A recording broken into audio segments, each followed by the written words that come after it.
రాయ్పూర్ లో జరిగిన రెండో వన్డేలో భారీ స్కోరు చేసినప్పటికీ టీమిండియాకు ఓటమి తప్పలేదు.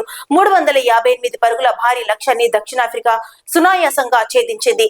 మ్యాచ్ అనంతరం కెప్టెన్ కేఎల్ రాహుల్ ఓటమికి కీలక కారణాలు వెల్లడించారు. రాయ్పూర్ షహీద్ వీర్ నారాయణ్ సింగ్ స్టేడియంలో జరిగిన రెండో వన్డేలో భారత్ జట్టుకు చేదు అనుభవం ఎదురైంది. మొదట బ్యాటింగ్ చేసిన భారత్ 5 వికెట్లకు 358 పరుగులు భారీ స్కోర్ నమోదు చేసిన దక్షిణాఫ్రికా ఆ పట్టుదల దాటేసింది. రుతురాజ్ గాయక్వాడ్, విరాట్ కోహ్లీ శతకాలతో భారత ఇన్నింగ్స్ దూసుకెళ్లింది. కెప్టెన్ కేఎల్ రాహుల్ 66 నాట్అవుట్ తో మెరిశాడు. భారీ స్కోర్ నమోదు చేసిన భారత్ జట్టుకు రెండో ఇన్నింగ్స్ లో మాత్రం అనూహ్య సమస్య ఎదురైంది. ఛేదనంలో దక్షిణాఫ్రికా నిడారంబరంగా ఆడింది. మార్క్రమ్ అద్భుత శతకం 110, మాథ్యూ బిట్స్కే 68, డెవెల్ బ్రేవిస్ 54 అర్ధ శతకాలతో మెరుస్తూ ఇంకో 4 బంతులు మిగిలి ఉండగానే లక్ష్యాన్ని ఛేదించారు.